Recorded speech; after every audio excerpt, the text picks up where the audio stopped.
welcome everyone to our latest edition in our small business webinar series. I am Zamora Crawford-Olin, the CEO of the GovCon Growth Lab, and the Growth Lab is really designed to support minority and small business owners, women-owned small businesses, to help to really increase their competitive readiness in the government contracting marketplace. So thank you for joining us. Our speaker today is Ms. Lisa Anderson of Novel Transformation Solutions. Welcome, Lisa. Thank you for joining us. Absolutely. Thank you for inviting me. I'm always excited to be on your platform, Zamora. So thank you. Yes. Thank you. So you guys are in for a real treat today. I won't share the embarrassing story of how I got to know Miss Lisa, but I'll tell you it's been a treat ever since. And Lisa, I'll yield the floor to you and just let you introduce yourself. Sure. Well, good morning, everybody. I see some very familiar names pop up on the screen, so I'm excited to see you all here, and thank you for joining us. I am Lisa Anderson, CEO and president of Novel Transformation Solutions. We're an organizational development company located in the Washington, D.C. area, and we help business owners that are in and around the federal government contracting community or have some interest in doing business with the federal government at some point. We help them build million-dollar businesses or multi-million-dollar businesses, scale profitably, and then scale their way to legacy. I've been in business for a long time. This year I celebrate 24 years, and I would say 24 years in business and 30 years in serving the federal government contracting community. So it's been an interesting journey and happy to share.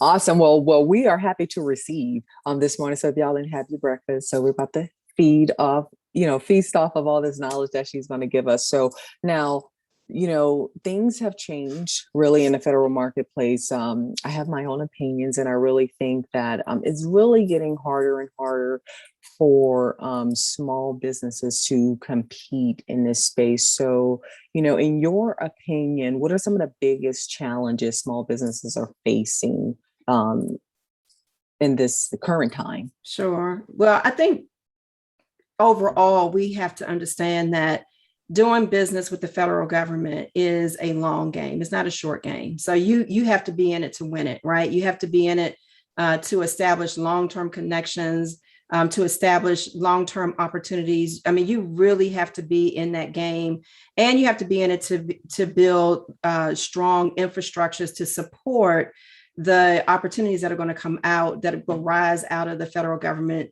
marketplace. I do think that there are a lot of things that are changing. I do think that it is the opportunities, the way in which small businesses can achieve opportunities are narrowing down a little bit. But at the end of the day, I think the fundamental ways that you go about building business in the federal marketplace hasn't changed, right? Mm-hmm. No matter what industry you're serving and supporting, you are doing business with people.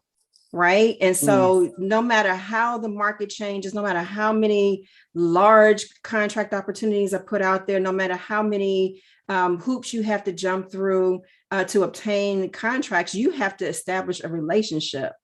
And that's why I say federal government contracting is a long game. So we've been, in the contracting game for a long time as a contractor and serving contractors.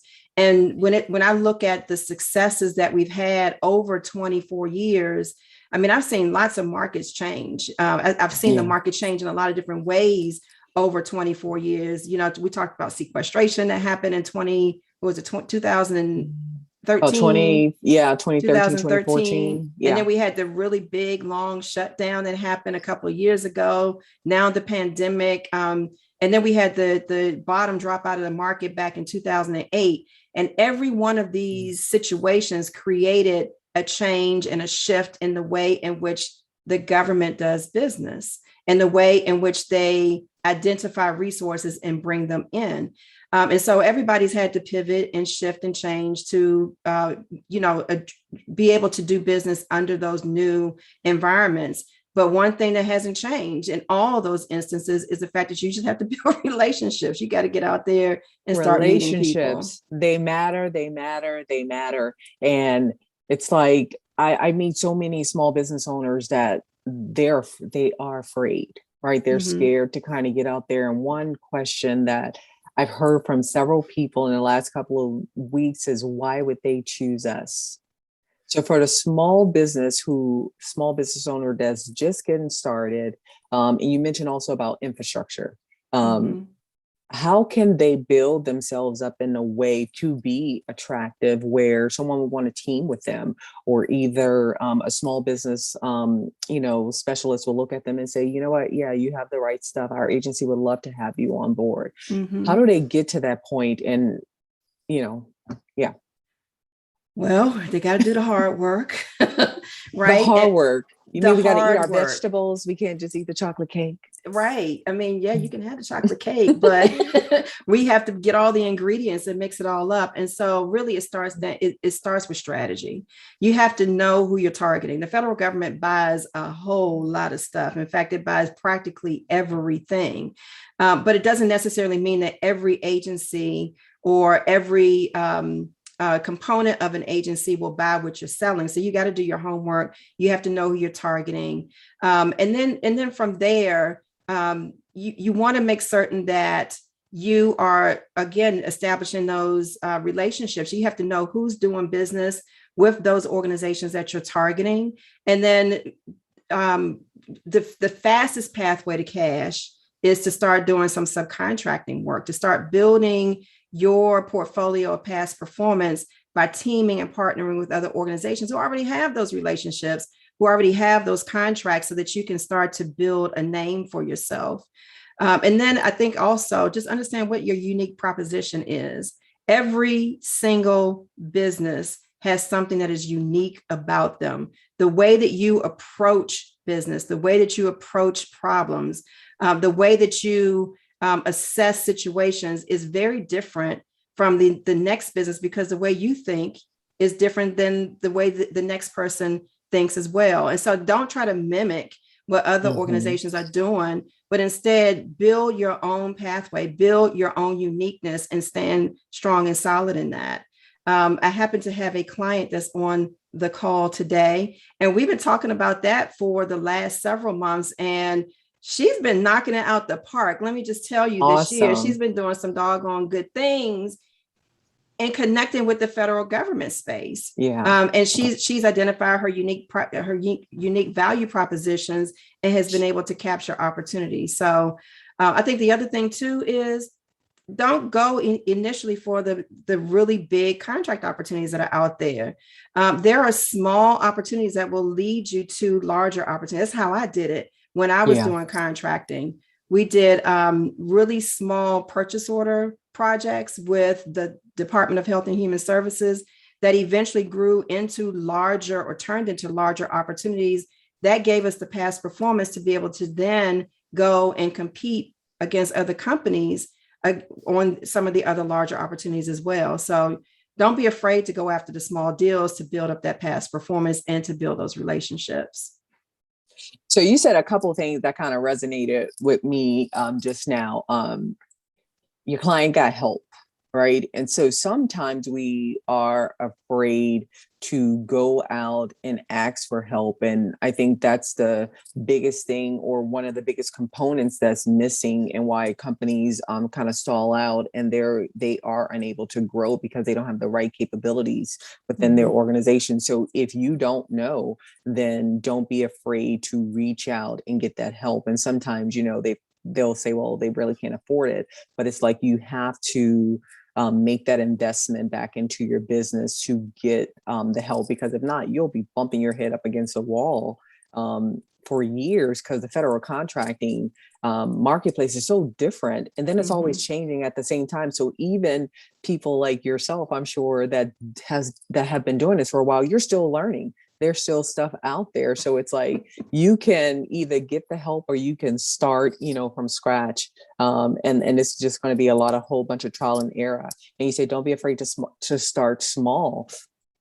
I don't know why, but sometimes people feel that the little onesie twosies are that's not attractive to them. So it's like their vision that they have for their company, doesn't really align with the reality of where they are in the marketplace. So I think you kind of have to, cast away those visions of grandeur that you have, because everyone sees the big, huge contracting opportunities. And I feel like, to a degree, they're going away a little bit. So don't be afraid to subcontract, because some of these government-wide agency contracts, these GWACs, they're huge. Billions of dollars in a lot of cases. And the criteria, if you go in and look at them, they're making it really harder for you to try to do it by yourself. So they are encouraging teaming. They're encouraging you to combine your capabilities and come in to kind of do this work. So I think there needs to be really a mindset shift as it relates to small businesses and how they even approach the federal space. Well, I think that at the end of the day, when we look at what drives our economy globally here in the United States is small business. That's the reality. We keep people employed. We are the ones who keep commerce flowing. And so it's really, really important that we keep small businesses in the game. And I think in the larger scheme and the larger scope of conversation in the federal marketplace, it sounds like there's no room for small business opportunities. There's no room for smaller opportunities. There's no way to capture the ability to step inside and build your past performance. That's been a narrative for a really, really long time. And so if you continue to operate and think and believe that that is the case, and not really start to build a strategy to grab the low-hanging fruit, because it still exists. It still exists. If you don't create a strategy for that, then you're missing the opportunity. You're making your game longer, right? You're making it a longer pathway to increase that top line revenue opportunity, because you're going after things that the doors keep closing because they're saying you don't have past performance in that area. So you have to find ways to manage your way through to create, relationships so that you can capture those smaller opportunities. I mean, it's September 9th.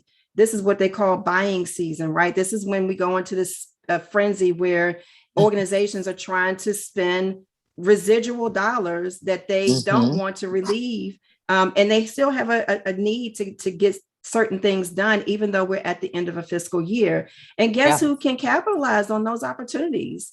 Small business. This is the time. Yeah. And the other thing I'm seeing is a shift in the marketplace. This has happened since the top of August. I've seen a lot of it happen, is that federal government end users, not necessarily procurement officers, but the end users are finding resources in non-traditional ways. I'm seeing a lot more federal officers on Clubhouse.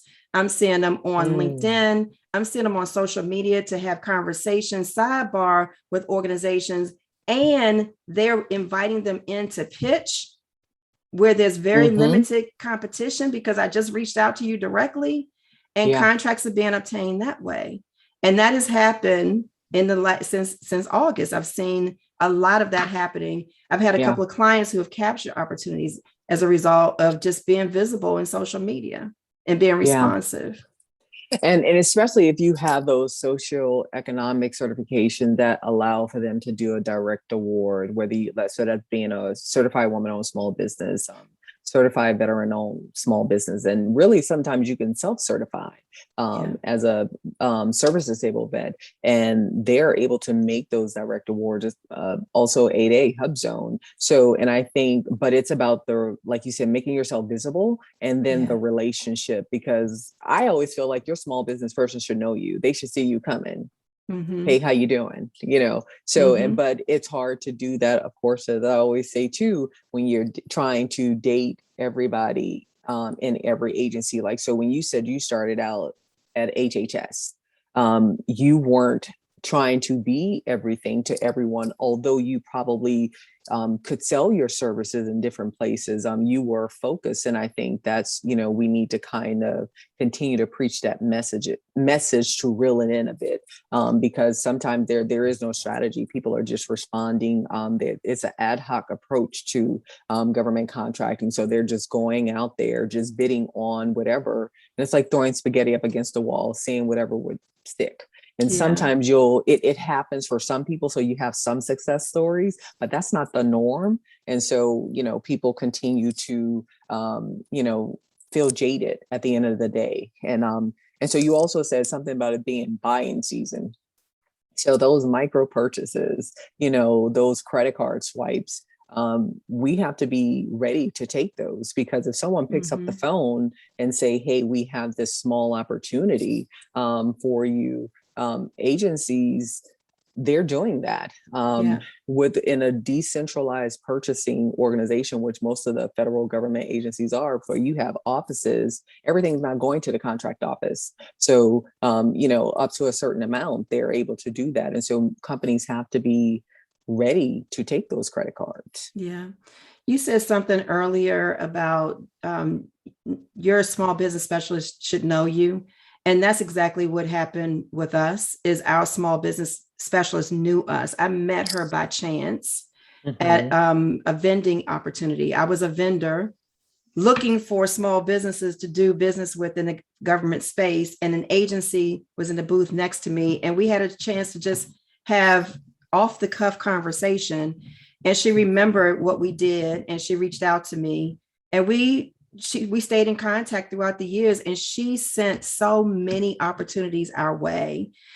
So we built a strategy around doing business with Health and Human Services because I had a relationship there. And not only did I have a relationship with the small business office, I started to have relationships with contracting officers who then also reached out to us for opportunities. They then had recommended us to other agencies and organizations. So eventually we moved from Health and Human Services to Department of Justice to Department of Transportation. And then within Health and Human Services, we did work with the Substance Abuse and Mental Health Services Administration. And all of that was, we competed on very little. And we competed when we had to, and what does that mean? That meant that there was an opportunity that we were aware of in that space that maybe a contracting officer or someone else presented to us, and they needed to compete it. It needed to be a competitive 8A award in our case. We competed it, but you were already favored. We were favored. Absolutely. Yeah. So what I get from that, relationships give you access. Relationships are your $1 million proposition. They are your fastest path to cash, period. When I work with small businesses to help establish a strategy, the very first thing we do is we go back and we take a look at your network. Who do you know across the gamut? Who can we have a conversation with right now where we can start to build a pathway into an organization or into a marketplace? Whatever it is, we're going straight to the network first. It works every single time. And I always wonder why people don't do that. I call it growing where you're planted, right? And then a lot of people say that, but sometimes, we definitely have to be careful of this as small business owners, is that you have to be able to go home again, or you can't be in a process of burning bridges. So you really have to be customer centric, and that you're doing these things to improve the customer experience, because if they don't like you, or you messed up and you didn't, correct that, or either, take some responsibility for that, now you're stuck and you can't go back. So let me also say, that's another pathway to cash too. Not that you mess up, but when there is another contractor out there in the spaces where you are looking to do business with, or where you're currently doing business, and they're messing up. Oh, in the consulting world, we say where there's a mess in one place, we follow that trail. There's always going to be a mess for us to clean up. And it's the same thing in the federal government marketplace. When I started working with Department of Justice, we got a contract as a result of a contractor being removed, there was a cure notice for them. And they had other work in the agency. We were able to pick up other work. We just followed the trail. Yeah. So that's another way to identify ways to capture new opportunities. Yeah, because you get a bad reputation at that point. And so now it's like they don't want to touch you. So whatever relationship you had, the years that you've spent cultivating relationships in that agency, they're now ruined. Yeah. And then I've also seen the flip side where contractors have had issues and it has possibly gotten to the point of a cure notice, but they did what they had to do, because the cure notice, that's just a part of the process. So you can, cover yourselves, within the government, but you can turn that into a positive. And that's when you really have that relationship too with your customer, I think. And you can kind of, say, what is it that we can do to fix this? And then, pay attention. You have to listen. You can't just be so removed. And that's another thing I see too with small business owners. They're ready to hand off, I think, the BD process way too soon. They're ready to turn it over to someone in their organization that don't necessarily have the experience. And so now they're losing money. Yeah. So when it comes to business development, when we look at business in 6 phases, from launch all the way up to legacy. And unless you are in a leverage position and you're ready to elevate a CEO to build some latitude for yourself, which are the middle 2 areas that of growth and scaling in a business, then you can't afford to hand off that business development. Maybe you can bring in some resources that are going to be boots on the ground, right? That are going to be traveling from event to event, making connections, visiting some of the organizations and events that think places like AFCEA may be having, but you are the one that needs to be developing those relationships until you get to a certain level where now you're building relationships based upon being on a board of directors. And now you can have a business development person that will take over and do some of the other things that you can do, that you've been doing in that realm. But until you get to the latitude position, which is quite frankly close to $20 million in revenue, in my opinion, that's what I was going to say. Ready to how can we quantify that? Because sometimes people feel that they're there after a couple million, and it's difficult to kind of get to for people to wrap their mind around that. So I'm definitely glad you shared that. So so how do you position yourself for that type of growth? Because 20 million, and that's annual recurring revenue, right? How do you get yourself to that point where you are properly positioned for that growth? Because not a lot of companies can handle that growth. Like they die from, too much consumption. They can't handle the capacity. They get an opportunity and they are unable to fulfill the requirements. So, and we talked about this, I think, a little bit earlier about infrastructure. So how do we get to that point? Yeah, it goes back to what you said earlier. You need to get help. You have to, from every phase of business, you need to have support. And as you are scaling, your support network should grow, right? And so when you're first starting out and maybe you're in, it's just you and a couple of other individuals within your organization, you need to have a team of people who are working with you, surrounding you. I call them your A team. But you need your attorney, you need your banker, you need your advisor, you need your accountant, you need an HR person, you need those people that are going to help you strategize, that are going to help you put systems and processes in place, that are going to help you build upon that infrastructure. They may not be there for you, on a full-time basis, but they are available and accessible. And that's extremely important.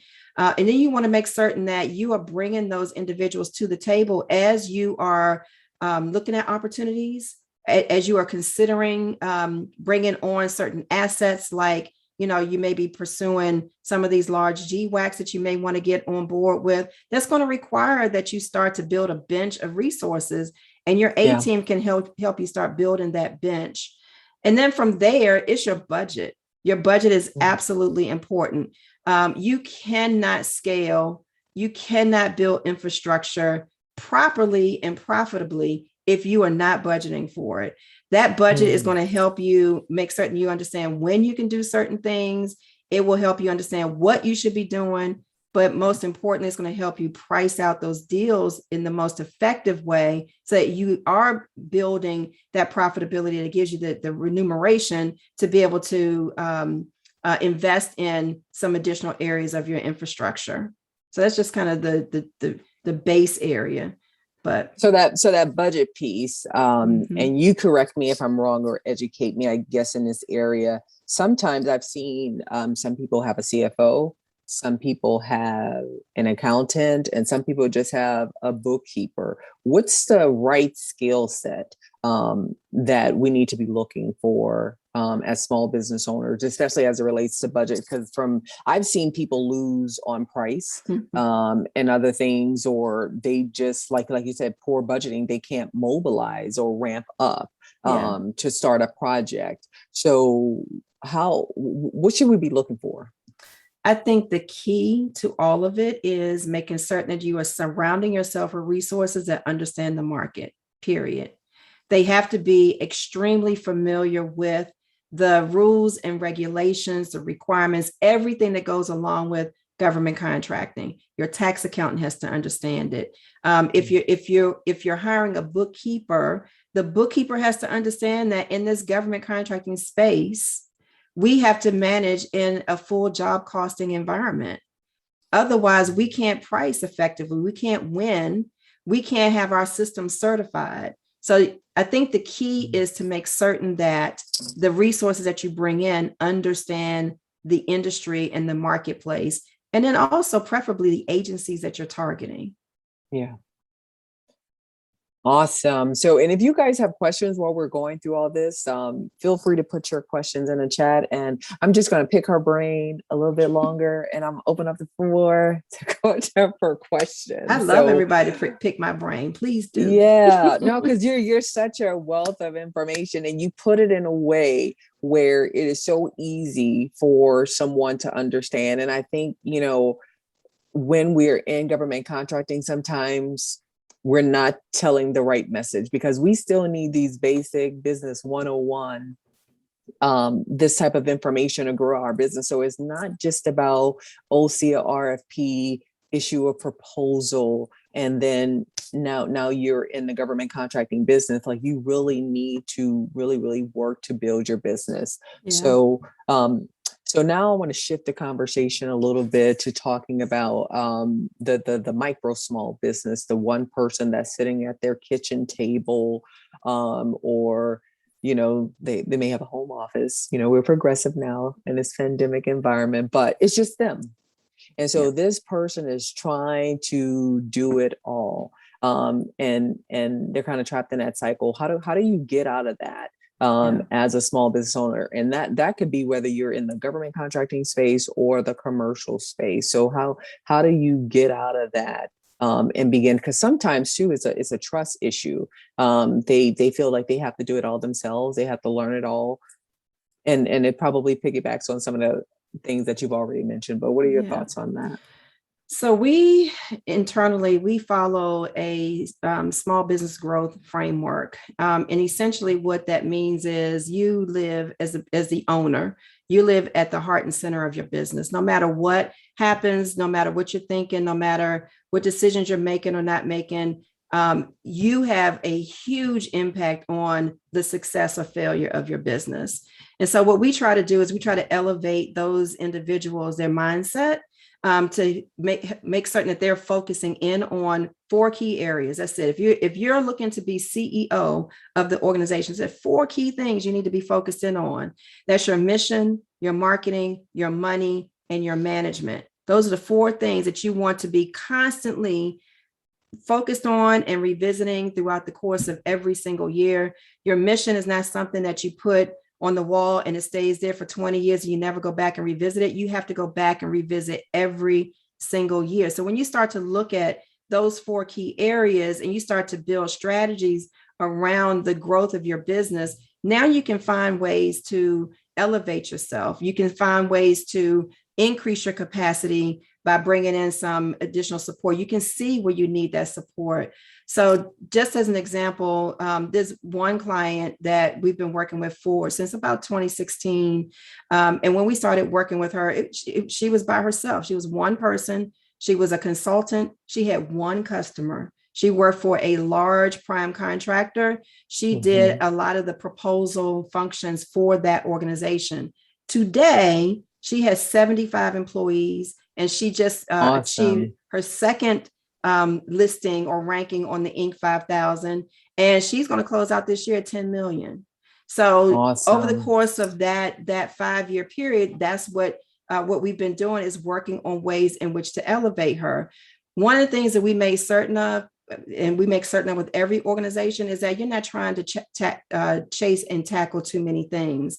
We hear a lot of work conversation out there, a lot of buzz out there about the different social economic certifications. And I think they're important to have, but they're not important to have all at one time. You have to have a strategy on what to have, why to have it, and then how you're going to use it, because some of them have a time limit. And so it's not, the strategy is not to go out there and collect them all, because you can't use them all in the very beginning. So how do we help her grow from 300,000 when we started working with her to 10 million, where she is today? We focus in on those 4 key areas. And every year we built upon the next step. So the first thing we had her focus in on, because was who do you want to identify? Where do you want to be?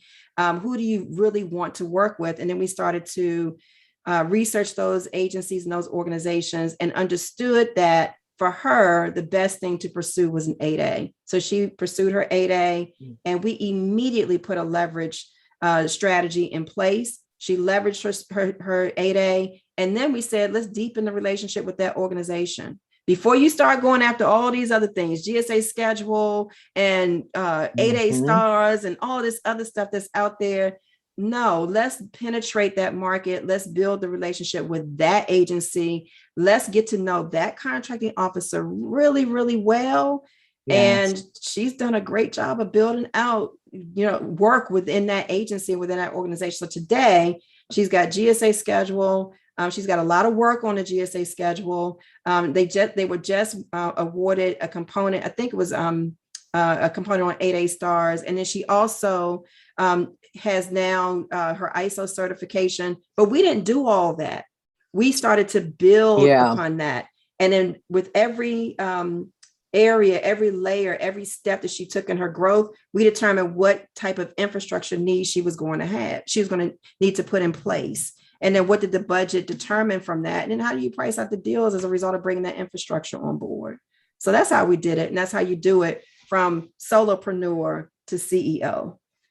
So I love, you just mentioned so much. My head is kind of buzzing. So, and all of this is not just government contracting. This is, like I said, business 101. So you talked about the social economic certifications, and you're right. People run out to get those. And what they don't understand is that the agencies that they eventually target are not purchasing, routinely under those, or they don't really favor, believe it or not, some agencies don't like 8As like that. And so people rush out to get those without properly doing the research. So that's one thing that you did that I love. And I think people forget about that, is that you have to understand your market.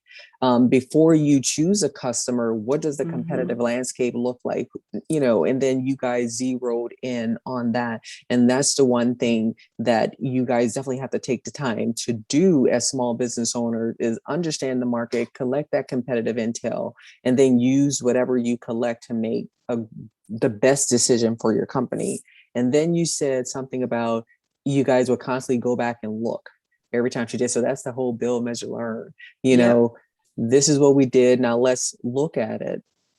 And then now we make a decision from that point. And sometimes people aren't allowing it to simmer, or, giving things a chance to breathe. They're just rushing out. And again, you're hitting your head up against the wall because you're not getting the traction that you think that you need. And Yeah. so how important, and this makes me think about KPIs. So how important is goal setting for the small business owner? It's the most important thing ever. You have to establish the thing that you are targeting, that you're looking to achieve. You've got to have some drivers in place. Otherwise, you are letting business operate by default, right? Mm-hmm. We want you to get to a destination. In our particular instance, we want you to get to legacy. We want you to Yeah. grow beyond. If 8A is your thing, great. We want you to beat the statistics of the average 8A who does not graduate successfully from the program and continue in the marketplace. We want you to continue in the marketplace and achieve your legacy goals and objectives, whatever they may be. Everybody's legacy is different. And so your goals, your objectives, when we do strategy, it's all about what's your end game. I don't care Mm-hmm. about what you want to do today or Yeah. 30 days from now. I want to know what your end game is, because once I Yeah. know how you want to exit the business, that helps us to plan and prepare the pathway for the remaining years that you're going to be in business. How do I know when it's time for me to sell? I don't know. You have to know what your end game is. Yeah. There's no magic number. You have to know what your end game is. But I'm going to tell you this: if selling your business is an objective that you want to achieve at some point in time in the out years, you've got to build the value starting today. It's not something that can happen 3 years away from the time that you want to exit, because 9 times out of 10, you haven't built value in the business that is interesting for someone else to buy. You have to start planning and preparing for that today and execute upon it every day. So to answer your question, setting goals, having a plan, establishing your vision, your long-term vision, extremely important. It's not just important to put a business plan in place and send it to the bank so you can get a loan. It's not just important for you to do it so you can get a certification. It's got to be a real living plan that you are executing on a regular, continuous basis. And you need somebody that's going to help remind you of what you said your end game was. I had a call right before we did this morning with my client that I think somebody here might be sad to hear that she might be winning the Legacy Achievers Award this year, because she's achieved 689% growth in her business this year alone. But she didn't do it because she started to execute upon her plan. She did it because she had the resources to have conversations with on a regular basis that held her true and accountable to the things she said she wanted to do in her business. And so she's achieved so far 689% growth in her business this year. Yeah. So you can be an island. And even though you may not be in your company by yourself, you need someone that you can bounce ideas off. It's kind of like being the smartest person in the room. If you're the smartest person in the room, then they say you need to change rooms. If you're the only expert in your company and you can't pull from the resources within, then you need a trusted advisor. You need a business partner, or a coach, or someone to kind of help pour back into you. So, and you mentioned about building a business that's attractive to sell. Like if someone wants to sell, what does that mean when you say that value? Can you clarify that for some of our audience that may not understand 100% what that means? Yeah. So one of the things that you at the base of it, you want to make certain that you're doing on a regular basis is ensuring that you're building equity in your business, that you're not taking all of the value of the business out through salary or distributions or investing in non-revenue generating things, but instead you're leaving the value in the business. That's the first thing. And the way to build equity, the key way to build equity, Marvin, I know you're going to agree with me on this one, is to make certain that your bottom line is profitable year over year, that you're operating based upon a good profit margin, and not just taking opportunities to get your foot in the door. You're going to lose on the job. We're just taking it so we can get our foot in the door. That never works. It never works. It always continues to be a lost position. So you always want to have that equity in mind. And then I think from there, the value depends on the profile of the buyer. So if you want to exit, if your exit is based upon selling, then you want to think about who's going to buy me. Who ideally would be that organization that would buy my company, and what is interesting to them? What is it that they would want to buy? And that's what I need to start building. It may be the relationships. It may be the talent in the team. It may be the security clearances. It may be the marketplace that I'm in. You have to know what that organization's interest is, and you start building your business based upon that, so that you can have that value built when you get to the end of the road and you're ready to exit the business. So now we have something, we have a conversation we can have with somebody, and I can get my return on investment for all the years that I've been in this business, building off of my back, right? I want to have a return on my investment when we get out. When I sold my business in 2008, 2017, I got my value. We built based upon exit strategy, and I was able to walk away with my value and start something else new. So you have to have that in mind. And that's not bookkeeper knowledge, folks. That's some CFO skills there. So again, we're only going to be as good as the talent that we have access to. So, and now it's our question time for you guys that are in the room. And I do have one question in the chat. Lisa, how can they get in contact? It says, how can I get in contact with you and Lisa for mentorship? I've started a small business, waiting on my cage number with Sam. So you can get in touch with me through the GovCon Growth Lab, and you will get a recording of this video. So my contact information will be there. But Lisa, can you share how those that are interested in getting to know you more and your services, how can they get in contact with you? Sure. Well, we're very visible. We're on every social media platform. You can visit our website at Anavo, ANAVO transformation.com. Get lots of information on the company itself. You can look me up on LinkedIn. I am Lisa Delaney. I'm Lisa D. Anderson on LinkedIn, Lisa Delaney Anderson on Facebook, and then on YouTube, we are Scaled to Seven Figures. We have lots of videos out there that kind of talk about the concepts and the things that we think about what's necessary to grow businesses across the board. So those are some of the key ways, but we're always open to conversation. So just reach out. We'd love to talk to you. Yes. So any other questions in the room? You guys, don't be shy.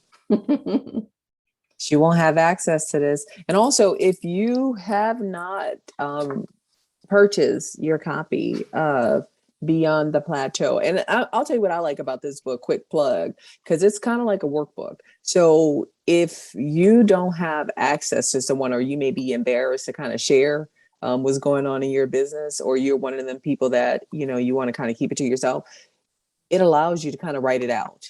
So it's workbook style. I'm not going to flip through my pages, but it's workbook style. I got a better camera, so they may be able to read what's on my pages, but it is definitely workbook style. So I would recommend that you guys, and you can get it off of her website. You can purchase a copy. So, and Lisa, I want to kind of go back to something that you said.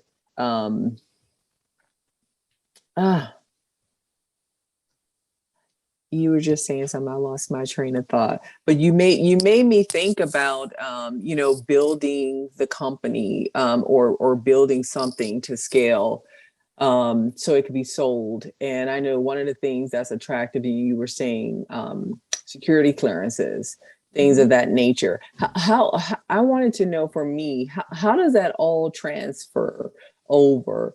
And, I know that, when a company is sold, that, you let the government know, but how does all of that work? How easy is it for when you're trying to acquire an organization, for you to get all that? Because that is, true value, especially where those clearances are concerned. Because I see a lot of contracts where you can't even bid if you don't have a clearance. Mhm. And so, and the clearance follows the contract. So there's nothing that you can do as a contractor beforehand to try to go out and get a security clearance. Well, So you definitely have to follow the buyer. If the buyer is not functioning in a secure classified environment, they definitely have to go through a process of becoming a security abled organization. So it's not that you can just go buy an organization that has a security clearance and suddenly I have a security clearance or I'm classified as an organization. You can't do that, but because our rules and regulations here, especially as it relates to national security, says that we have to make certain that everybody is vetted before we provide them with those clearances. So you have to go through a process for that. A lot of times that happens through joint venturing. It happens through subcontracting first. You're building a relationship, and then you and your buyer are working together over a course of a certain period of time to make certain that the other buying organization can obtain those clearances. As a seller, hopefully you want somebody to come in with the clear ability to be able to capture that opportunity, because just as they are vetting you, you should be vetting them as well. So there's a lot that we could talk about as it relates to that process. Yeah, and I don't think we think about it so much too. We about vetting the other parties. I think sometimes we're just so excited to get the opportunity that we don't do our due diligence, and it can definitely. If they can't buy you, you just spend a lot of time. You have to vet the buyer. You have to vet the buyer. You have to make certain that there's good synergies between you and your organization, because you've built a team of people who work with you. And if there's no synergies between you and the other organization, there may be lost value as a result of people leaving. So it's important for you to vet the buyer just as much as they're going to vet you as a seller. That's probably a long-term conversation. It is, but you know what? There's so much in that. And two, you said something about joint ventures too. I think a lot of people are confused too about how these clearances work. Even in a JV, the laws actually just changed. I think, if not late last year or this year, where they're even taking a look at how the work that you can do. Both parties in a JV have to have a security clearance in order for both parties to do secured work. So if you are in a joint venture and only one of you has a security clearance, used to be before that, oh, we're in a JV, now we can kind of compete and say we have a clearance. No, only the original holder of that joint venture, they'll be allowed to, do that secure work. So it's so much, so many different, as they say, there is levels to it. It's so much. It's a lot of levels, but that's why it's important to have resources in your corner that understand the marketplace, right? Because the market is changing. As we experience certain things here in the United States, certain rules and regulations tighten up.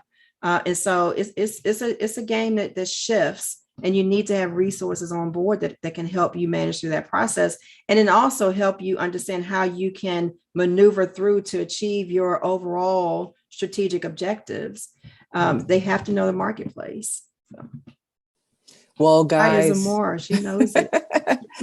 Or hi, Elisa, she knows it. But you know what? I say get you an arsenal of people. Now, it's good to have, multiple people in your corner. I wouldn't recommend hiring two consultants at the same time, because it's like pulling your body in two different directions, but definitely having access to someone where you can ask a question, like being in a growth lab, where you can just put your question out there. Or Lisa definitely gives trainings and boot camps, and, when is your next one? Do you have one planned soon? I know generally for your clients, you have these sessions that I have never had the pleasure yet of going to, because I have just not had the time. But do you have a session coming up soon? So in our Legacy Builders Business Accelerator, we do quarterly strategic business retreats. We actually just had one on August 20th. So we won't have another one. We don't have another one coming up, but I'll definitely keep you posted on when we do. We try to do them on a quarterly basis every 3 months.